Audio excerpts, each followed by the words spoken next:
pose as a bhakta, asking Krishna's blessings to compose the poem and stating that his poem is better than other poems. And he wants to make people love Krishna and therefore he's composed the poem.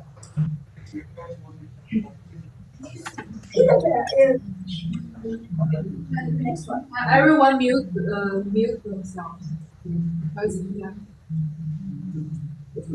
Yeah, Professor. Yeah. Can you please? Yeah, thank you. In this painting, Kamadeva is in the center, representing passion. He shoots an arrow towards Krishna, who is between a jasmine tree and a cactus. Jasmine symbolizes fragrance, which touches the hearts, while cactus signifies how the hearts feel the torture. In the next one,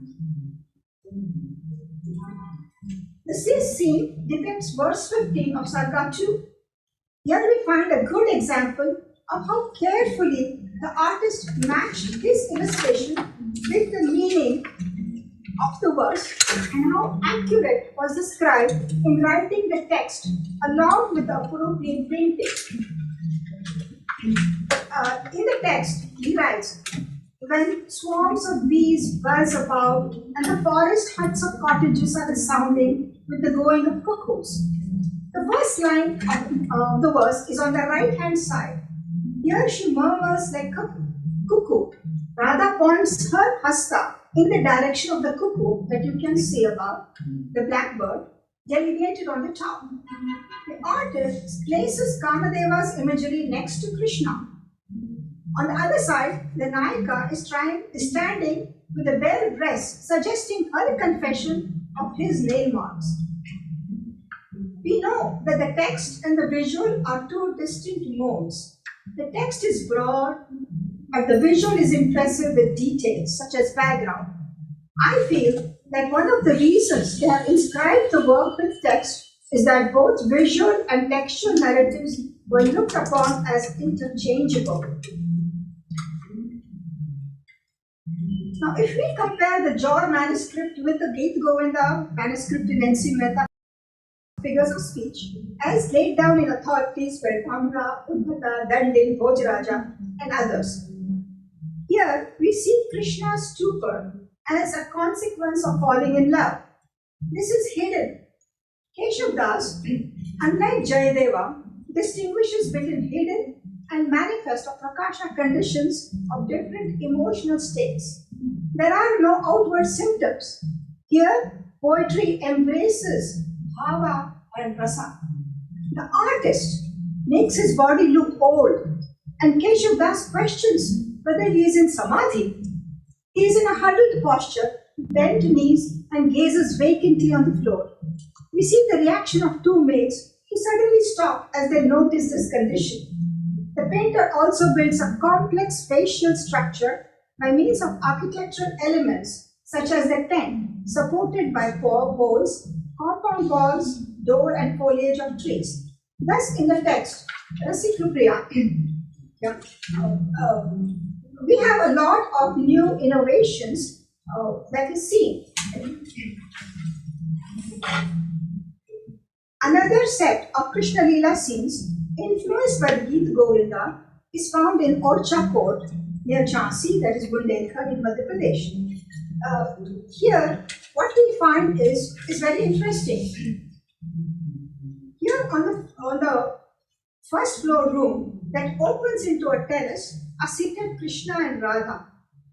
Krishna is on a chair and combing her hair. It is suggestive of the 12th sarga of Gita Govinda. The difference is that in the Gita Govinda, after the union, Radha orders him to dress her up to replace ornaments on her body, dye her hair.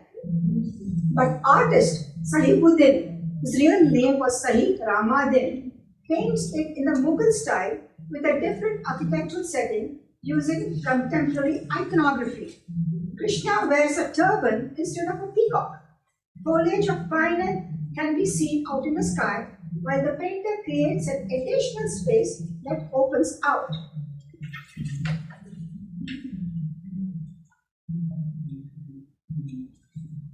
Here, in the recent Priya from the beginner school, Radha is seated on a throne like chair, and Krishna is on the floor, putting henna on her feet. There is a great delicacy of feeling in the work. There is no pride, nor submission on his part. The tender moment is very clearly depicted through costume, architecture, all of which are from the contemporary period. And actually, if we relate this to the text, it says, Radha asks Krishna to paint a leaf on her breast, to put color on my cheeks, lay a girdle on my hips, twine my heavy braid with flowers, fix rows of bangles on my hands, jeweled anklets on my feet, and her yellow-robed one does her bidding. Another interesting painting, here the artist is from another painting of 1719, that is 18th century from Mewar, that depicts Krishna and Radha. Here the artist Jagannath uses Bihari Satsai. Bihari was a Hindi poet who wrote Braj Bhashas, the Satsai of 700 verses of the Dohas. They deal with bhakti, niti and morality and srungara, and is from the Kannada school. In the text it says, Meri bhav badho haro, Radha ligari soy, Jatan ki jani pare, Shyama haridra. Liberate me from the present worldly existence, O gracious Radha, whose shadow falling on Shyama, the dark one, makes it turn green with joy. In the larger context of Hindu philosophy, it qualifies the divinity of Radha. One can also understand the work in terms of color theory. Krishna's complexion is dark blue, while Radha is golden yellow. When yellow overlaps green, it has a double meaning. Harita implies experience joy as well as the color green. In the painting, each section is well integrated into a unified space with numerous pictorial suggestions. It is symbolized by the platform, foliage tree, and that demarcates space on the mundane world. The terrestrial space is in sections at the right, illustrating the line, people with family in two-storied houses. A householder is trapped, a young man is begging, and a housewife is giving. The horse represents the vehicle of the well-to-do householder. Above in the sky, where a couple is in a vimana or a boat, represent the aspiration of the poet about liberation from worldly existence that further demarcates the celestial and terrestrial spaces. There is foreground, middle ground, distant ground, and all that. So the artist conjures up such a suitable imagery for such a figure of speech of the poet and puts them all imaginative. So we come to the last painting. This is a folio from Geeta Govinda series from Kannada, Kannada school. Artist is a female. She is Manuka, sister of Soka, the famous artist who painted in 1820. The 16 lines of Sanskrit text is from Jayadeva's Geeta Govinda and begins with these words. Krishna has told the Sakhi, go and tell Radha that sandalwood mountain winds blow, flowers bloom in profusion, Krishna is suffering. The painter sets up the scene. The Sakhi is asking Radha, leave your noisy anklets behind. They clang like traitors in love play. Go to the darkened thicket, friend, hide with him in the cloud of night. The Sakhi is taking off her anklets, but Radha is hesitant to enter Madhva's world. The poet describes that in the thickest of passion, the artist now imagines a thick forest. The trees separate the two scenes, leaves sprout out, and then spread decoratively in all directions. The artist saturates the work with color and takes the viewer to the heart of the text. The yellow of his garments, the red and gold of Radha's skirt, the orange and yellow of Sakhi's dress leap out of the page. The jewelry on the figure's filled eye, lotus eyes are wide open, and the line is very delicate and it engages us. If we compare all the scenes that depict Krishna and Radha, in the earlier works there was a desire to preserve the narrative and it was abbreviated. In the second, with the textual source embedded in it, there are sequence variations as the artist has memorized the text and there was no need of it. He had an authentic experience of the text, it was communicable throughout. He uses symbolic colors, gestures to bring out the emotion. And the choice of moment is determined by the artist. So this is not a documentary mode of historical representation. In the third one, Kanga, there are many visual accentuations that have shaped the work, and the artist has taken a lot of liberties. But he does not create a totally fictitious world. There is no lack of clues to recognize Krishna or Radha and the Sakhi. There are additional forces of contemporary style, artist training, drawing from standard formulas of visual tool that shape the cultural production as well. Thus, both the visual and textual complement each other, but visual is not subordinated to the textual, and to perceive the visual accentuations of the narrative is similar to experiencing the rasa embedded in it. With these words, thank you for listening. In the last painting, is that Krishna in the yellow? Why is he not blue? He's blue. Yeah, his body is blue, but he wears his body doesn't look blue to me. Am I missing something? The body is blue. He looks so much paler than Krishna in the other versions of Krishna seem to show him darker. He seems actually the word Krishna means dark. Right, but I'm wondering why he doesn't look that dark. Is it? It is light. Right, but I wonder about that choice to make him look such a pale No, one. iconography is not just body color. You can have just a peacock, and that's good enough to say this is That is Krishna's blue. any one of those iconographical features are enough for.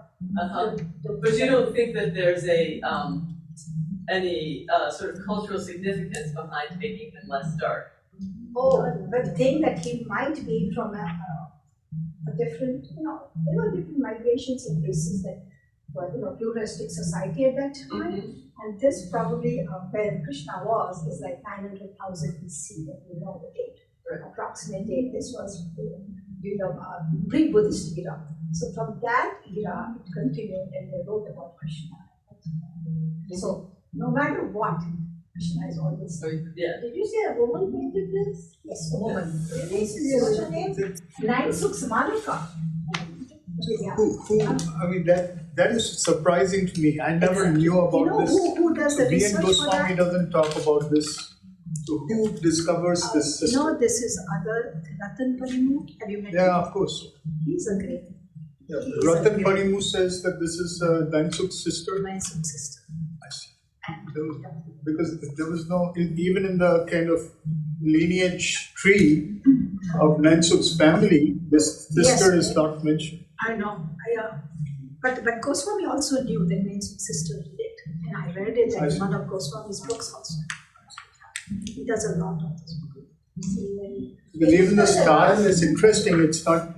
It's like Nansuk's, but it looks like a kind of later generation, like the third generation after Nansuk. It looks a little like it because the amount of perspective in it and other things. Anyway, I'll have to. I'm not sure.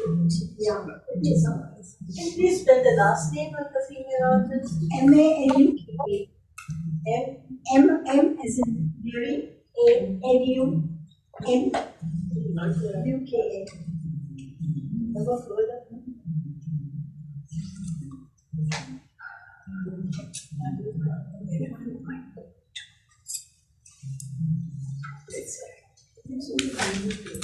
I think we have the others now. Yeah, I think And what's the maybe we should finish all the talks and then take questions. I think the next person, Sthaneshwar Timalsina, would you like to? Yeah. Yes. Is there something that you do? Nalini, you want me to go now? Yes. Okay, sure. Turn on. Can we? Can you hear me? Yes. Okay. So yeah, I'm coming from art, not exactly in the art, but on creativity, which is the mother of art. So I will be sharing just a few thoughts on freedom and creativity from the Kashmiri polymath Abhinavagupta, and I will engage a little bit of his philosophy with some of the Western philosophers. Abhinavagupta, an 11th century polymath, is from Kashmir, And he's one of the first philosophers to relate creativity with freedom, expressed in terms of pratibha, which is intuitive knowledge or creativity, and swatantra or freedom. Abhinavagupta relates both the absolute and the individual, since the individuated beings are nothing for him but a microcosm of Shiva. In Abhinava's metaphysics, consciousness is the absolute in the sense that it cannot be negated even in negation, and it cannot be terminal since it also constitutes the sense of temporality. This consciousness is both autonomous and endowed with creativity, or is free, therefore creative, or creative and therefore free. Since all the sentient beings enjoy certain degrees of creativity and freedom, with vitality being defined in terms of exercising freedom and creativity, individuals are never bereft of the tropes that determine the absolute, and liberation or moksha in this account is an actualization of these very tropes in their fullest extent. Two intertwined issues with freedom are whose freedom and whether this is freedom of or freedom from. The first relates to freedom and subjectivity, whereas the second concerns the inner constitution of freedom as to whether this is a positive or a negative entity. Even though this is the freedom at an intentional level, and we'll have to introduce a category, pure freedom, that constitutes both subjectivity and the field of its intentionality, the conceptualized freedom can be addressed only by determining the parameters of the above questions. But there will remain a question, why metaphysical freedom? And this comes from our dogmatic thinking of freedom, makes it an object of someone's aspiration, of freedom that is not capable of liberating itself. The freedom I'm arguing for is the freedom to create. And it is in the act of creation that both subjectivity and freedom are actualized. And we can argue that freedom actualizes itself by means of creativity, and that creativity is the subject's encounter with freedom.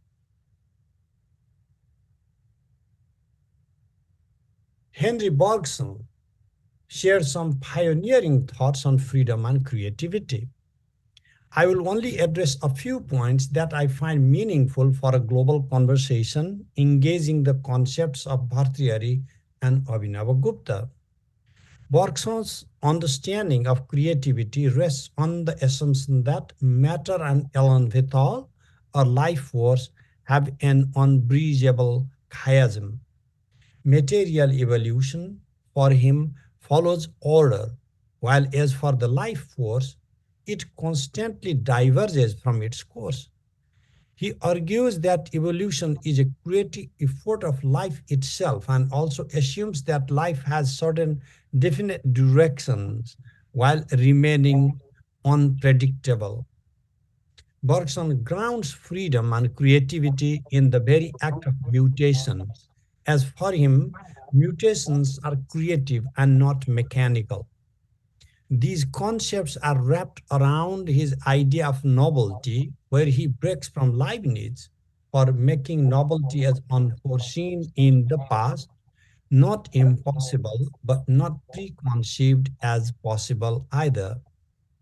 For Bergson, it's an illusion that the possibility of things precedes their existence, as this is tantamount to saying that things pre-exist as possible even before they are real. For him, possible is real. with the mind retrospectively projecting it into the past. This makes each and every moment of experience having novelty with consciousness creating something new in each moment. Alternatively, nothing genuinely new could happen, making creation a mechanic repetition. Bhartrihari is a pioneering philosopher as it comes to freedom and creativity, even though his works are primarily within the scope of language and semantics. His example of peacock's egg gives an alternative to the Bergsonian position regarding the potential. For Bhartrihari, the egg metaphysically stands for the pre-existence of the full potential for anything prior to its manifestation.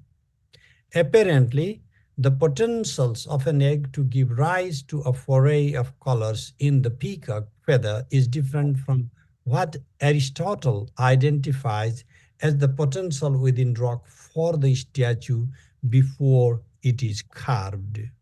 For Bhartrihari, as well as for Abhinavagupta, this is the swatantra of the egg for an expression of colors, meaning specific genetic qualities are within the egg itself, independent of an external agency that, given the appropriate conditions, can manifest as varied colors. We can learn from Bergson when he rejects creation as a synthesis of what is historically given, as he grounds novelty as the primary constituent for creation. And we can invite Bhartriharian concept of manifestation or abhivyakti with this concept of emergence. As we can observe, the amount in which novelty allows discontinuity from the past, the concept of abhivyakti does not allow the same, as what manifests or materializes in the manifest form is only what is already pre-existing in the latent form. The metaphysics and theology of Shakti in Abhinavagupta has its precursor in Bhartrihari's concept of Shakti or the semantic power. It is within the Abhinavaguptian concept of power that we encounter true novelty and freedom of consciousness in its actualization of the manifold. Vivarta, the choice word of Bhartrihari for the process of the unfolding of the manifold, has both the readings, and whether this is read as virtual expressions or real transformation, it explains the process of self-differentiation that underlies the concepts of freedom and creativity. For Bergson, intellect is created by life in definite circumstances to act on definite things. In contrast, Abhinava considers consciousness as a precondition for life and also for materiality. Collatter's dictum that consciousness first transforms into life is cited everywhere to demonstrate the primacy of consciousness over life and matter. Does this mean that we have to discredit naturalism in order to engage Abhinavagupta's philosophy to address creativity and freedom? Depends what we mean by freedom and creativity. If we mean by these categories and emergent properties an extension of inertia, then we will find the perspective unbridgeable. However, if we consider materiality not diametrically opposing vitalism and primacy of consciousness, the difference will be merely semantics, lacking any substantial disagreement. In this regard, the substance of Spinoza comes closer to the absolute of Abhinavagupta as it comes to explaining the manifold from within singularity. Alfred North Whitehead introduces a different kind of novelty, and it makes sense that we engage his understanding in light of Bhartrihari's linguistic monism and Abhinava's Shaiva monism. Just as Bergson championed on novelty, Whitehead contributed to the concepts of creativity, and we can glean several parallels in Whitehead's concept of novelty with the monistic philosophy of Bhartrihari and Abhinavagupta. Whitehead's concept of process provides an initial platform for conversation, as for both the classical Indian philosophers, the absolute is dynamic and it unfolds into the manifold in successive order. What some term pan-experiencism to describe Whitehead, the primacy of consciousness in the actualization of the manifold, is at the core of the monistic thinking of Bhartrihari and Abhinavagupta. For both Whitehead and Bhartrihari, creativity is indeterminable, but unlike Whitehead, Bhartrihari maintains that creativity is endowed with autonomy. It is an extension of Swatantra and oftentimes synonymous with Swatantra and is thus does not depend upon external factors to accomplish its task, which is to give rise to novelty. Both Bhartrihari and Whitehead consider creativity as an undying force, giving universe stimulation. For Whitehead, creativity is temporal and is thus non-actual. For Bhartrihari, creativity is both actual, being felt, experienced in the flux before it is articulated or given shape in the form of spoken language, or when it articulates itself in the form of inner verbalization, and is also non-actual in the sense of it being manifest and recorded in time, being part of history. In essence, Whitehead's pan-experientialism and the monism of Bhartrihari and Abhinava paved the path for a broader comparison. Rather than Leibniz's monads, Whitehead's events are all windows, with it embodying polydirectional emergence. For Bhartrihari and Abhinava, the being is embedded with full potential, and therefore creativity is the surge and actualization of what lies within. For Bhartrihari and Abhinava, there is no conceiving of pure being outside of consciousness. Neither is consciousness conceivable outside of being. At the same time, awareness is a constant non-temporal event, meaning an uninterruptible flow of novelty that confirms the being of consciousness and vice versa. This dynamism is governed by the principles of pratibha.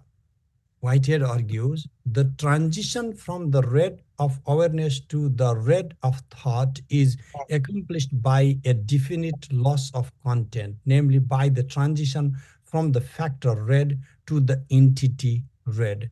This loss in the transition to thought is compensated by the fact that thought is communicable, whereas awareness is incommunicable. He further argues there is no such thing as nature as an instant posited by sense awareness. In it, there is primacy of experience that precedes the objective world. At the foundation, what Whitehead finds as creativity, Bhartrihari and Abhinava find Sat and Chit, or being and consciousness that uninterruptedly experience itself in its self-reflexive mode, and Pratibha, or creativity, merely functions towards allowing the being to actualize its manifoldness inherent within. For Whitehead, creativity is the universal of universals, characterizing ultimate matter of fact. In both Bhartrihari and Abhinavagupta, creativity is inseparable from the absolute being, and it is by means of creativity that it actualizes its parameters, the extension. For Whitehead, creativity is the ultimate principles by which the many, which are the universe, disjunctively become the one actual occasion. For Bhartrihari and Abhinavagupta, it is creativity that allows the one to unfold into the manifold. Following the Prativijna argument, We can also add that creativity accomplishes its final task by means of actualizing oneness in the manifold conversely. It is thus creativity expresses itself in both the expression of the intrinsic manifold in its extension and recognizing harmony in all the modes of self recognition. The semantic unity Bhartrihari has addressed by means of Pratibha resonates what Whitehead outlines, that creativity lies in the nature of things, that the many enter into complex unity. Broadly, Bhartrihari's twofold creativity functions as instinctual and synthesizing, and as instinct, it has the natural drive towards the manifold, and as a synthesizing force, this acts as a natural process to accomplish the task of discovering integral meaning. What Whitehead outlines, creativity is the principle of novelty, is evident in the Abhinavagupta definition of Pratibha, that creativity is intrinsically of the character of unfolding novelty. For both Bhartrihari and Abhinava, creativity has a metaphysical domain, but its spiritual domain becomes evident in the writings of Abhinava. However, they both have applied the same vocabulary to address the secular sense of creativity, and this is where we find the converging ground for many philosophers, East and the West. Both the classical Indian philosophers are concerned about the unconscious domain of creativity in the form of instinct and habit. Even the instincts and habits are cognitive and are objects of judgmental modes of consciousness as far as Bhartrihari is concerned. The concept of Abhivyakti, seminally present in Bhartrihari but vivid in Abhinava, counters another thesis of Whitehead, that an actual occasion is a novel entity diverse from any entity that the many which it unites. Novelty lies in creating concept. It is primarily in presentation, not in emergence of new entity. What is new, accordingly, is manifestation, is an expression of what underlies within the causal state. Bhartiari would have no argument against Whitehead's statement that creativity introduces novelty into the content of the many. For Bhartiari, the manifold is not a new emergence, but it neither is explicit in the causal one, the being alone, the Brahman, but rather it is the latency that manifests in the manifold. Nonetheless, Bhartiya is focused on being as such rather than on event or on the process. There, however, is a marginal difference in what constitutes being and what makes it an event. For this, the discussion on operation or the dynamism embedded within the verbal base dhatu and its eventual consolidation in the form of the manifold can assist us further.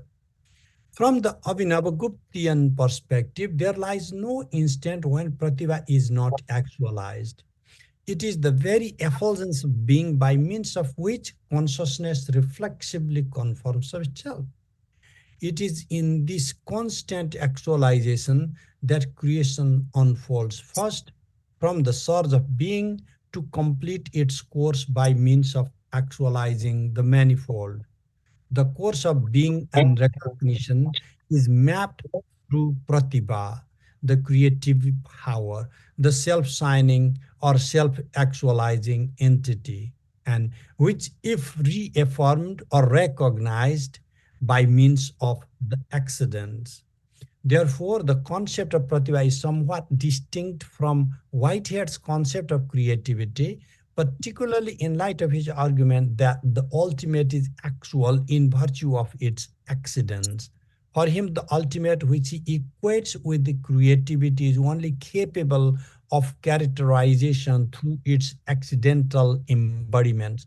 And apart from these accidents, it's devoid of actuality.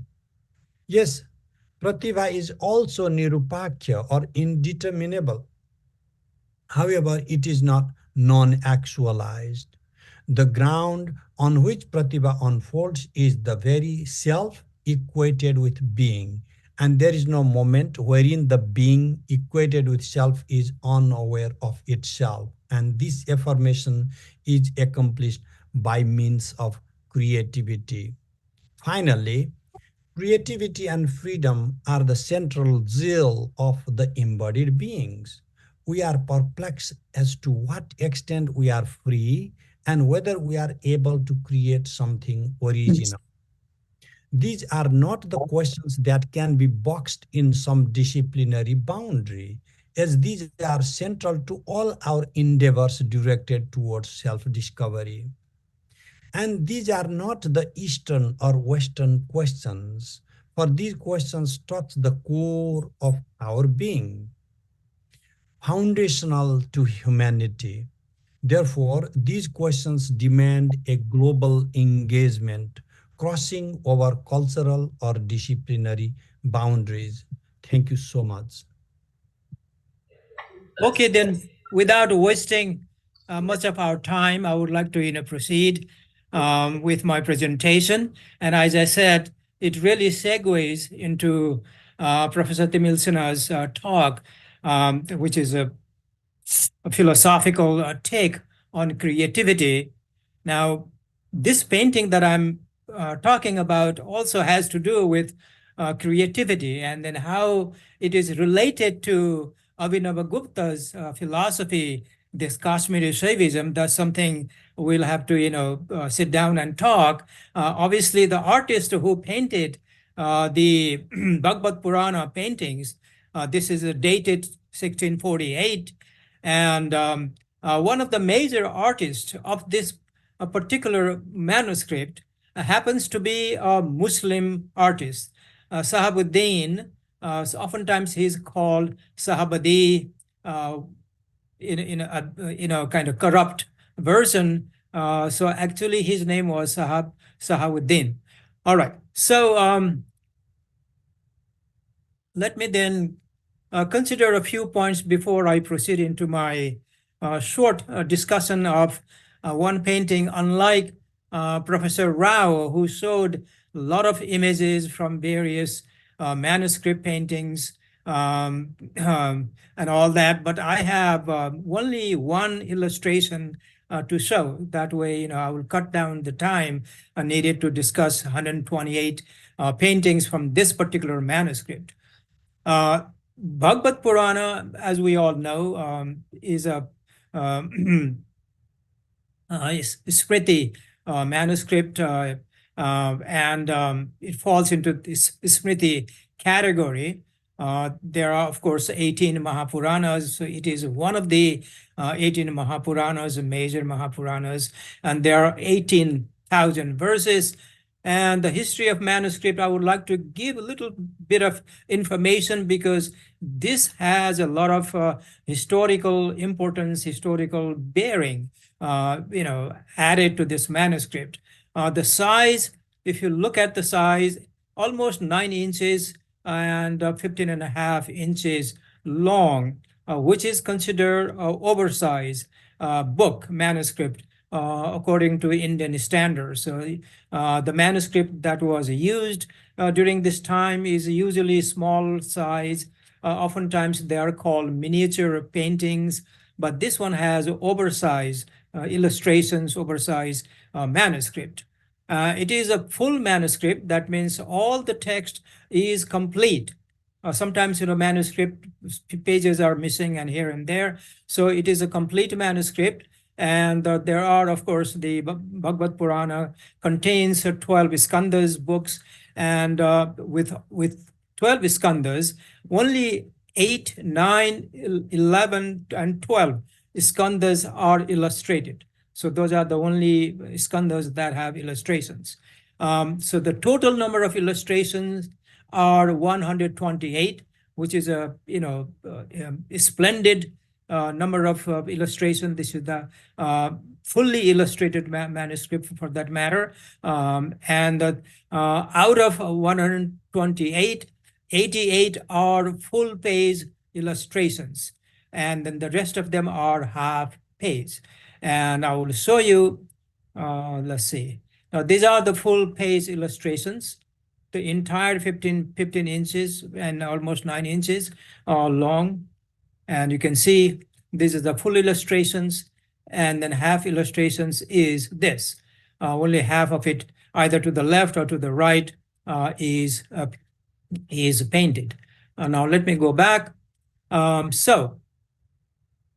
it does have a colophon that toward the end of the manuscript, there is an inscription that gives you the date and also the place it was written and illustrated, and then all of that information, which is very, very useful and historical for that matter. It is also said that Rana Jagat Singh was might have commissioned the work because it was produced during the reign of Rana Jagat Singh. So given the size of the manuscript and the richness of the manuscript, I think this may have been commissioned by the Rana himself. The name of the scribe is also given, Jasavan, and then illustrated by Sahabadi or Sahabuddin, identified as a Mughal painter by Karl Kandalawala, who unfortunately passed away many years ago. And so he lived in Udaipura Nagara. That's the modern Udaipur, ancient capital of Mewar. And Tadashi Shimizu of Tokyo University says that Manohar, a Hindu artist, may have been painted some of the paintings. Again, I have no proof to either refute or to agree with that. Of course, painter Manohar was a famous artist, a Hindu artist of this time, 17th and 18th century. So that may have been the case. Okay, presently it is housed at Bori, which stands for Bhandarkar Oriental Research Institute in Pune. But the sad story. This manuscript was destroyed by vandals in 2004 by a mob. Again, I'm very, very sorry that it has happened. And I have not been able to ascertain that whether or not this manuscript, how much of the manuscript has been destroyed, how much it is saved, what is the condition of the manuscript. I have not been able to ascertain that, even though I have written a number of letters to the librarian of the Bori. They have not responded to my letters. And also the manuscript has not been seen by anyone since the attack. So I'm really concerned and also disturbed. So this is about the manuscript. And now, although the manuscript has been destroyed or partially destroyed, I have no idea, but at least I have all 128 illustrations intact in beautiful colors. And as you see, some of the pictures that I showed you earlier, it's a pristine condition, well preserved. And they are wonderful paintings when I saw them in 1979 when I got a fellowship from AIS to go to India to study for my dissertation topic. So I was there for several days in Pune and to photograph these paintings. All right, now getting back to the discussion of one particular painting. In this presentation, my focus will be then on one select image from the vast Bhagavad Purana. It's a substantial Hindu text recounting various narratives, including creation and celestial battles between devas, the deities, and asuras, the demons. The manuscript under consideration is dated from 1648, as I have already mentioned. Now, hence it comes to us as a historical document in addition to being a great work of art. According to the colophon, the manuscript was written and painted in Mewar, an ancient kingdom in Rajasthan, as a royal commissioned work. It is a large and is lavishly adorned with a total of 128 beautiful paintings of varied sizes.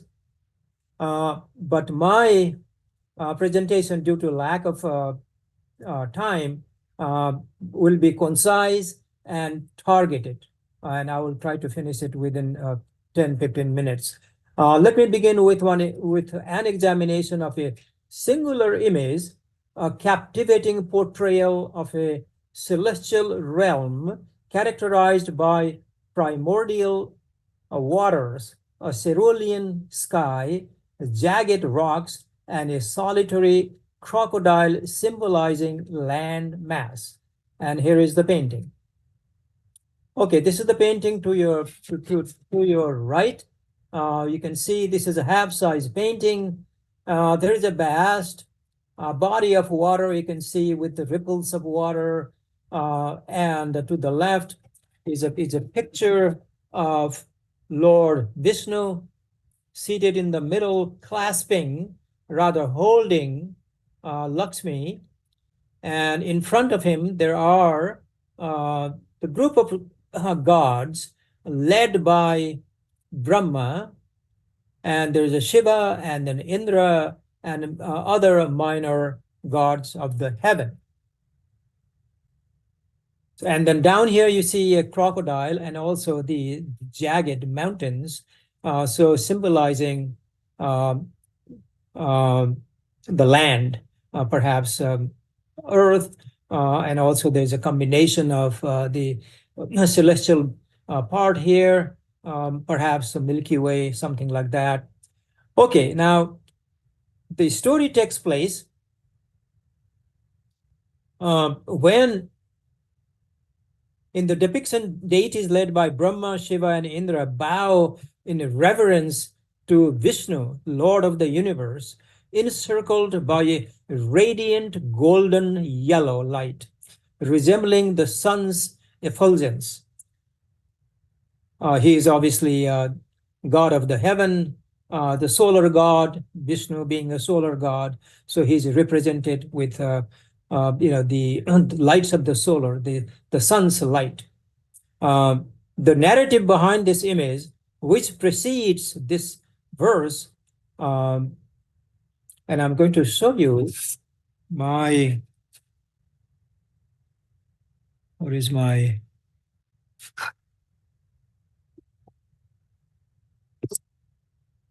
okay, so the asuras are the gods are defeated by the asuras, and they have become homeless, loss of power, without any residence to live. So they all turn to the Lord Vishnu for help. All right. Now let us draw a parallel between the image and a verse from the Bhagavad Purana, because we need to compare the verse with the image, how far they are related, how faithful is the artist to the verse, or vice versa, or how much the creativity went into to paint this image, as Professor Timalsina said, using Abhinava Gupta's pratibha and creativity, so tantra and all that things. So let's examine that. Now, the parallel is drawn. The verse appears in Bhagavad Puranas in Book 8, Chapter 6. And Evam Stutaha Suraganai Bhagavan Hari Rishwara Tesam Abhiha Abhut Rajan Sahasra Kordayat Ditihi. In essence, these lines narrate that having been praised by the gods, Lord Vishnu manifests before them in a splendid form, radiating brilliance equal to 1,000 suns. Now we are talking about, not only sun, sun is so bright. Now you're talking about 1,000 suns. So he's as bright as, or maybe even brighter than 1,000 suns. So that is a magnificent kind of imagery that this text, this verse gives us, and how the artist interprets this in image. That's something we have to compare and see. So significantly, the term Sahasra Kordayaditi, meaning shining like 1,000 suns, holds a pivotal importance here. This yellow color that Sahabuddin, a proficient Muslim artist responsible for many illustrations in the manuscript, captures the essence of Vishnu as the Lord of the universe. This yellow is not any ordinary yellow. It is golden in color, which is the true color of Vishnu, against which the god is seated. Now, the saturated hue is supposed to indicate the brightness of the sun, but Vishnu's radiance is 1,000 times brighter than that of the sun. In a verse that follows, in the Bhagavad Purana, it says that the gods could not behold the light because it was so intense, causing them to close their eyes shut and bend their heads down. Now, if you look at what the following, the passage, the verse, which I have not included here, says, is that it was a blinding light. So they could not even look at it. So they had to close their eyes shut and then look down. So, and this is exactly what the Brahma and few other gods here do. So here the artist succeeds in capturing the quality of the bright sun with multiple rays like lines. All these lines are the rays of the suns. Additionally, the artist employs his creative license. Now, again, going back to Abhinava Gupta's Pratibha and Swatantra and all that. So he creates the creative license to augment details not explicitly mentioned in the text. For example, the verse does not specify the location where Lord Vishnu appeared. It only says that Vishnu appeared. But Sahabuddin, drawing on his knowledge of Hindu mythology, envisions Vishnu as Lord Narayana, residing in the cosmic ocean. The vast blue expanse symbolizing the Milky, perhaps the Milky Way, the god Vishnu, the master of cosmic ocean, aligns with this interpretation. In Hinduism, a god cannot be perceived without his Shakti, energy. Where there is God, there is Shakti. And goddess Lakshmi is Vishnu's Shakti, and hence he offers his lap for her to sit. And as you can see, she is seated right there, and he's clasping her, holding her with both of his hands. So to indicate unity between the divine couple, the artist portrays Vishnu holding Lakshmi with two hands. In the verses that follow, the god's beauty is described in full details, and which I have not included in this presentation. The artist expertly employs all of the tools in his artistic arsenal to depict the divine couple as a divine couple. Sahabuddin, although a Muslim artist, understands Lakshmi as a Vishnu's source of power, and hence he brings them together to produce such a magnificent divine effulgence with a golden light. It is where a theologian who wrote this, the great Mahapurana, or perhaps Abhinava Gupta's, a theologian, or perhaps a philosopher, and artists meet to create a divine harmony, a creativity, a kind of sangam, synthesis of theological and artistic expression. With that, I end my talk. And again, I'm open to discussions later on. Perhaps not from a philosophical point of view, perhaps from an artistic viewpoint. All right, thank you.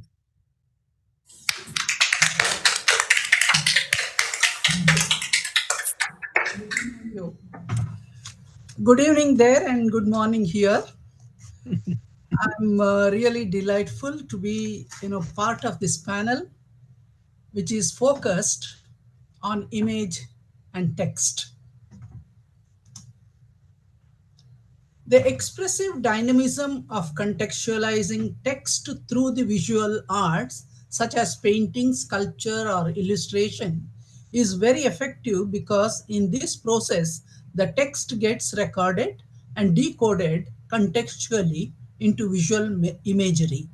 Further, the text when contextualized in visual form, has strong impact in the cultural memory of the society, gaining permanent place in the cultural ethos.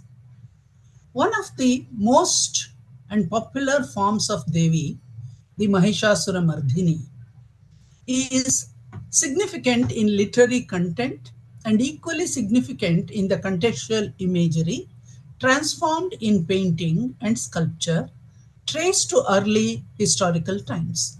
This all-pervading energetic form of Shakti is worshipped in both ritualistic and popular way. Devi Mahatmya, the most popular text, has several regional versions accounting of goddess in the gorgeous form as Mahishasuramardini. The artist's creative power heightened while portraying Mahishasuramardini, and this imagery is depicted in more than 100 ways in Indian painting and sculpture. The text eulogizes the feminine energy as Devi is attributed to Markandeya Purana, one of the Ashtadasha, that is 18 Puranas, the epic literature of India.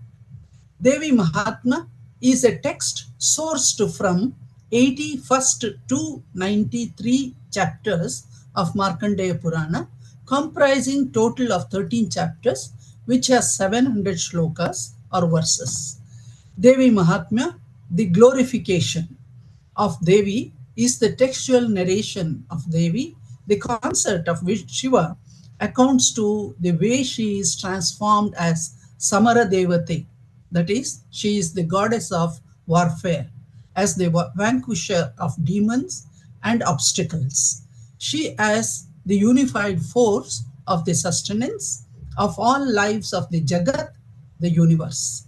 These 700 shlokas are also known as Durga Saptashati and are chanted during the 9 days of Navaratri festival and concluded with the Chandi Yaga or the Havan rituals. Various legends and narratives over the period of time included and expanded the text to another text known as Devi Bhagavata. There are many subsidiary Puranas also mention about the Kalika Purana, Devi Purana, and Harivamsha. One of the regional texts of Karnataka is the Shakti Nidhi, that is a volume from Sri Tattva Nidhi, which is in the collection of Oriental Research Library.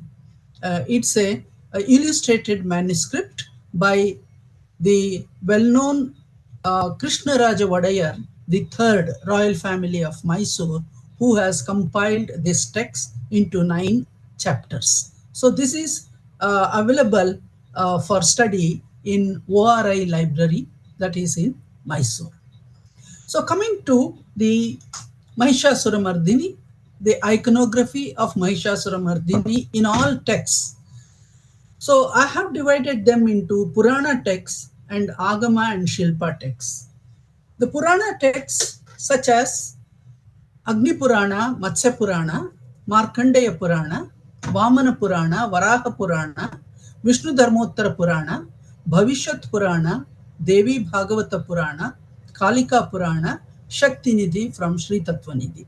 So these are the Purana texts which give the entire narrative of Devi, that is Mahishasuramardini, how she offers herself as the goddess of this kind of, the warfare and other things.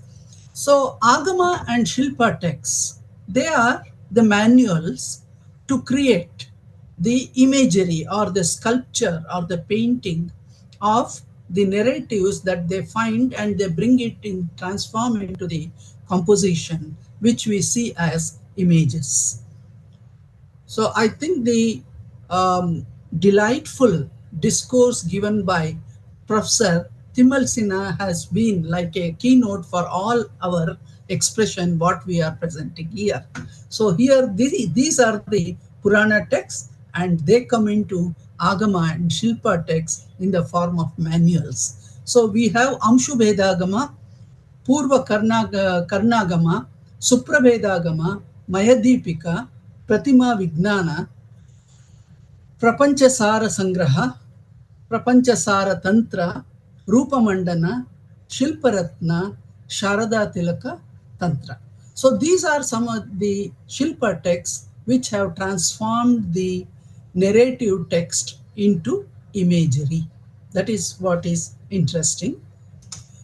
So these are the imagery of Mahishasuramardhini in Shilpa texts, which the ayudhas, the weapons that are depicted here with the Trishula and Bharchi, Damaruga, the Darpana, Ghanta, Japasara, and Shanku Chakra, that is very, very prominent in Mahishasuramardhini iconography.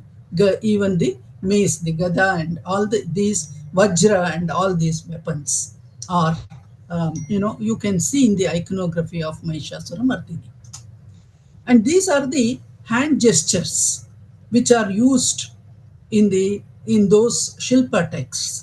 That is Tarjani Mudra, Varada Mudra, Abhaya Mudra, Tadana Mudra, Sandamsha Mudra, Pallava Mudra, Damaru Kataka Mudra, Kati Mudra, Pana Patra Mudra, Dhanur Mudra, Kataka Mudra, and Ardha Chandra Mudra. So these are the mudras that are very interesting way.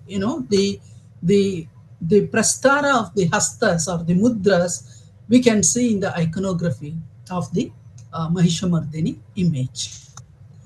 And these are the postures and movements where you find the Mahishasuramardhini is created. So here you can see the Abhanga and Samabhanga, Tribhanga, Alidha, Pratyalidha, Swastika, and Padmasana, and Urdhvajano, the posture. So these are the postures which you see in the Mahishasuramardhini image.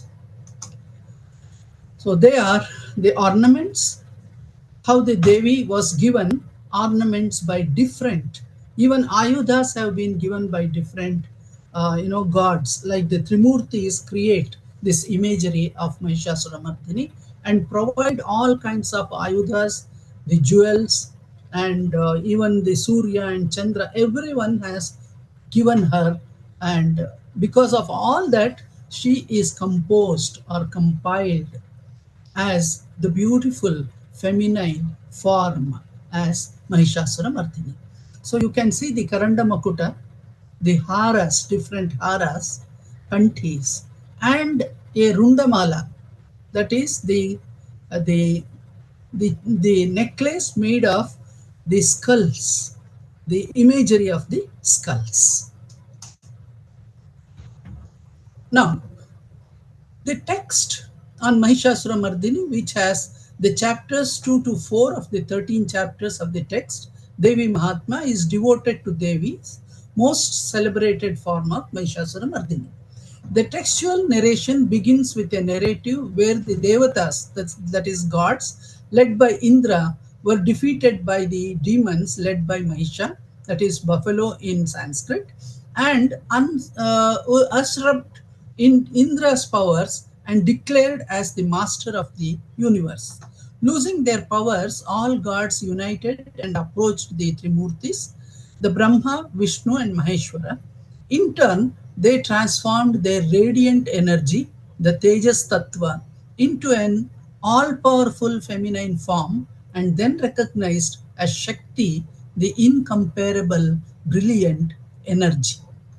Whereas the Namarupa, the name and form of Mahishasura Mardini, is different from the other two forms of Shakti, namely Chamunda and Chamundi. Apart from the Puranic legend of Devi waging battle with Mahishasura, her association with the Mahisha lies in the tribal worship and tribal worship, and that is how she has been described, associated with the Mahisha, and the Shakti and her combat with Mahisha, and discuss the iconography drawing from the distant past. Mahishasura Mardini is designed and worshipped by the royal families as Samara Devata, the martial goddess. The depiction of Devi in this form inspired the kings and officers in the battlefield, while Veerabhadra, the martial deity, is the inspirer of the army of the lower cadre. In South India, Mahishasura Mardini and Veerabhadra gained importance in the community of warriors from 18th century. While invading an area inhabited mainly by tribes and rural folk, the king tries to consolidate and establish his sovereignty by soliciting the support of the local goddesses, who eventually assimilated with the form of Mahishasura Mardini. The gradual transformation from tribal deity to the deity of high tradition is a process taken place through the centuries. So the study of dimensions of this concept and imagery is a very vast area of research. The elements of time and space in the composition of the image have brought infinite variety in creativity. The two early images, Durga from Aihole and Mahabalipuram, have set the matrix and principles of composition for the imagery of Mahishasuramardini. The elements of iconography, the depiction of Mahisha in the totemic or anthropomorphic form, and the postures prescribed remains unchanged after the formation of these two images. Now let's go to the images, and here, based on all these narratives and Shilpa texts and availability of the Mahishasura Mardini from Kashmir to Kanyakumari, or from Somnath to the Assam, I have seen that maybe in my collection I must be having more than 2,000 images of Mahishasura Mardini. I have brought only few of them here to show you that they have been categorized into four phases. Devatas offering radiant energy and powerful weapons, jewels, and incomparable energy to Devi. She transforms to powerful and beautiful form with 6 or 18 hands. Sometimes you see six, sometimes eight, and it ranges up to 18 hands, holding high power weapons, riding on lion. This is the imagery in the first phase. When in the second phase, we see the combat with the demon Mahishasura and his army. She will be as the Samara Devate. And then in the third phase, taking her position as vanquisher of Mahishasura Mardini. So now she becomes the Mahishasura Mardini. She vanquishes him and she stands with all her, the weapons and her stature. And you can see Mahisha either in the anthropomorphic form, or even as a very clear buffalo form also. And the fourth, as a tutelary goddess, symbolically conquering the evil forces, standing on the slashed head of Mahisha. You don't find any other narrative part of that, but only she will be standing on the head of the Mahisha. Let's see some of the images. So this is the belligerent Devi ready for war, as I said in the first phase. So she will be riding on the Simha. That is, she can also be called as Simhavahini Durga. But observe the iconography which I have shown from the text. So they follow these texts and create her as in the first phase, we see her in this form, ready to war, ready to go for war. Here you see which I said that, this is a clear matrix created by the artists as she is waging war, and you can see the fierce war takes place between the Mahishasura Mardini and her retinue, and Mahisha with his army. So here you can see the battle scene, very clear battle scene, that is from Mahabalipuram. And again in Ellora also, similar composition you can see the artists have created here. And symbolically, we can interpret each and every aspect of this. But here you can see Mahishasura in the human form, and Devi is, waging. She is very powerful and showing her, the energy for which she has been created. That is from Ellora.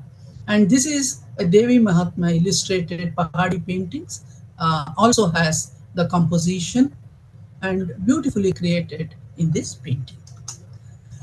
Now in Badami, that is early Chalukyan Mahishasura Mardini, here you don't see Mahisha in the human form.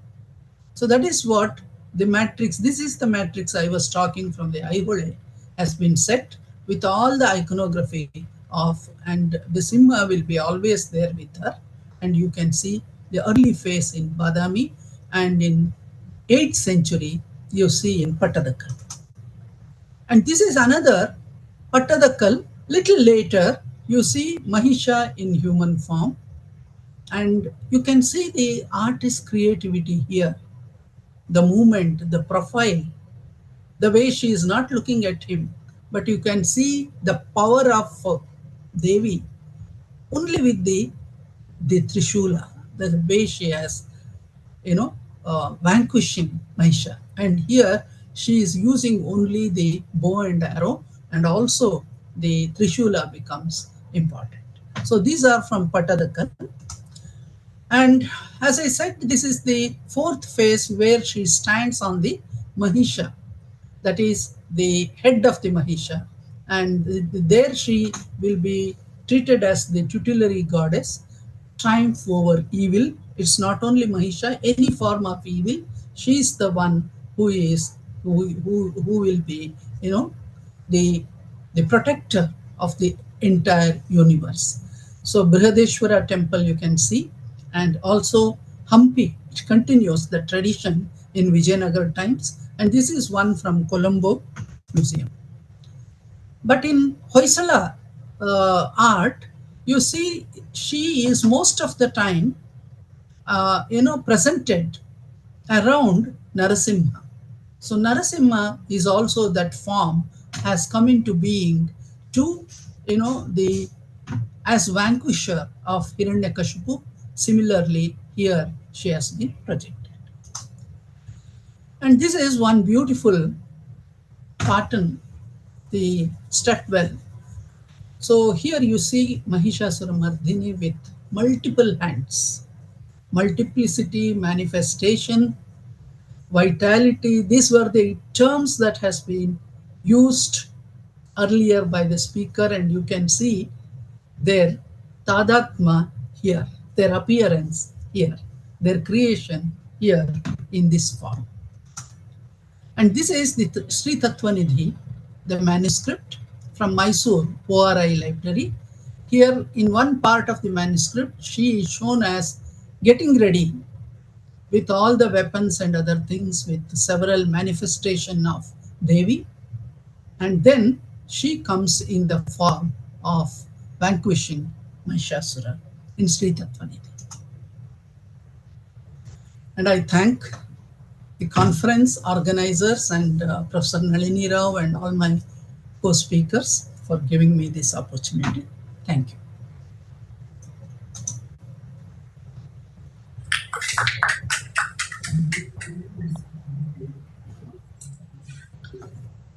Can I ask a question?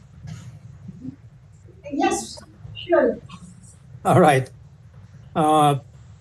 You said that you have more than several thousand iconographical details of Mahishamardini from all over Indian subcontinent, but I did not see any from Nepal. Nepal is also another country where it's a great, home to goddess Devi, has a lot of manuscripts, a lot of paintings, and I'm dealing with one particular palace in Kathmandu, Hanumandoka Palace. It has the residence of one room has been painted with Painted. what we call mural paintings But then from Devi Mahatmya. Yeah. There, it's a wonderful treatment of the Devi Mahatmya, and it's a very rare place to be there. It is not, it is closed to the public, but I do have rare pictures from that room, and it is dateable. There is no date, but my dating is 1850. Okay, thank you. So, yeah, I have a few sculptures from Nepal Museum and Nepal also. Right, Simavahi bronzes. Durga and other, Yeah. Mhm. yes, bronzes and all that. And I'll be really, thanks for you to give me that information. I would like to go and visit and include. Choodamani ji, I have a question Yes, also. This is Devashish Banerjee. yes, please. Yeah, thank you for Okay, classification of Durga imagery. I'm yeah. thinking of images previous to the ones that you showed. For Mm, example, Kushan images of Durga where she yeah, has no ayudhas and is yes, actually strangling the buffalo. And earliest, Udaygiri Durgas, there are three of them, one with ayudhas and two of them that are strangling uh, the Mahisha. How would yeah. you those images to the text that you talk? Uh, I have to really, go through them and, see the correlation with the text. I have not done that, but I have those imageries. Probably, I would like to include in my, study. This is one study I have done Right. for this particular book, mainly on the matrix, that is what are the matrix the sculptors followed. So on that I have not taken those examples. Thank you for your information. I'll definitely include in my study. Chronologically it differs. Yeah. Chronologically, you have the Yeah. Mahisha, and later he becomes a man. Mahisha Yes, yes. becomes a Yeah, man. So if we man, take transformation. Yes. into account, it's very difficult to correlate this text because text has everything. Text Yeah, has it. Text has this. Text does not say the demon was a man, No, Mahisha. not man. It's there's no, no. no. She's hand strangling. Yes. With her hand, she's strangling. Exactly. So is that Yes, yeah. text? That is the question. I too have the Nalanda images, Text is the not very saying early, that she Yeah. holds the the very weapon. early images. Yeah. No, it's But I have not included here. I just classified them with those four concepts. okay. Thank you. Yeah. And also, so Sthaneshwar, that was a wonderful talk. Thank you. Yes. After a long time, I heard your talk, Sthaneshwar. And of course, it's very interesting because right now I'm teaching a course on intuition in Bergson and Deleuze and also Sri Aurobindo. Just to get clarification a little bit from what you're saying, of course, you're talking about novelty, a rising of novelty in creativity, and the difference between possibility and virtuality, as Bergson and Deleuze from Bergson is talking about the same, that possibility is a lower form because it already assumes the imagination of existing forms. But virtuality is drawing on something that has not yet come into existence. And on the other hand, you're looking at Abhinavagupta, and one may even look at maybe other Indian texts, including Upanishadic texts, Bhagavad Gita, etc. Gita, for example, almost towards the beginning, Krishna is saying, this war, all these people have already died, and there is no time when they were not. So, is the difference you're pointing out one of another dimensionality where the so-called virtuality and possibility can coexist, that they are not different?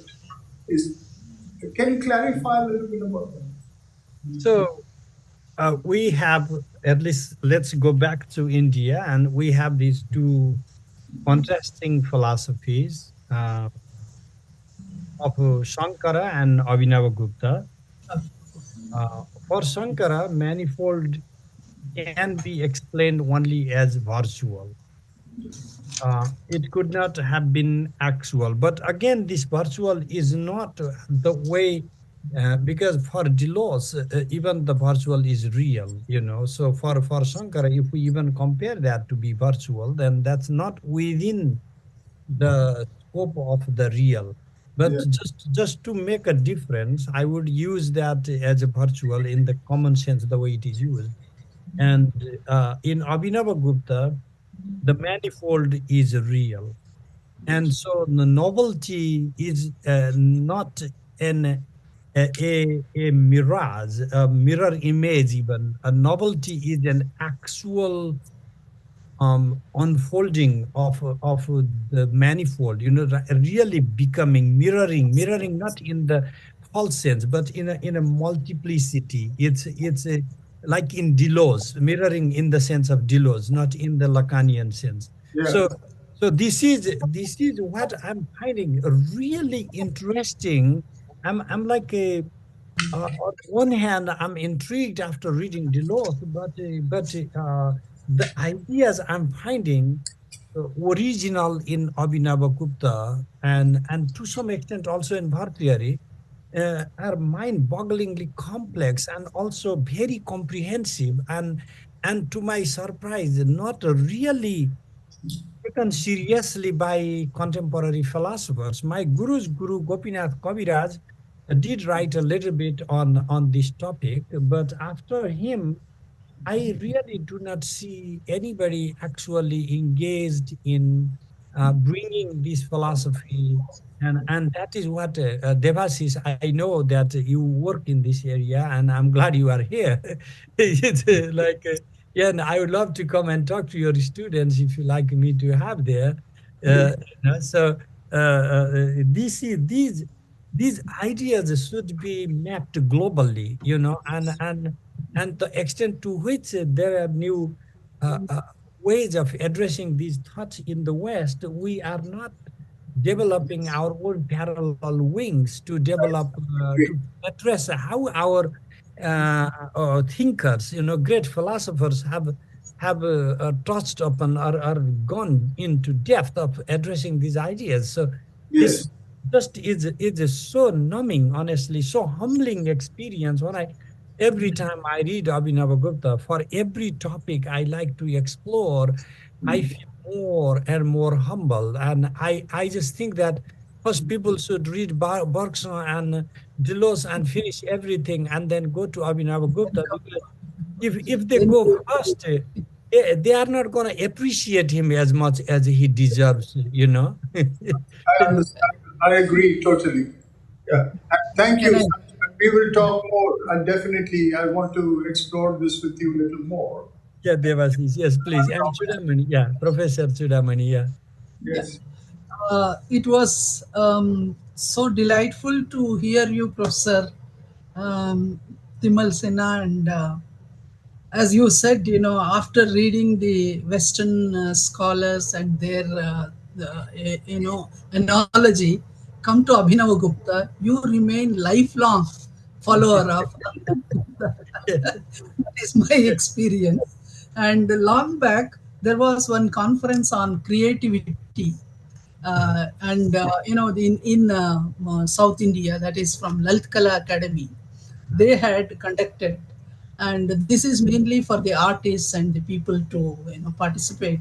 So I delivered on creativity and academic discipline.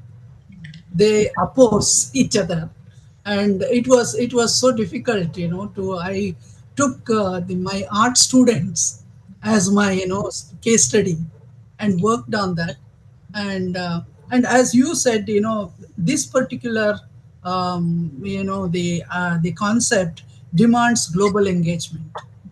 You mentioned that. I agree with you that I think we should go beyond the imagery and get into these concepts. The Pratibha May and I uh, take you back to, this had nothing to do with the philosophy. This has to do with art images and iconography.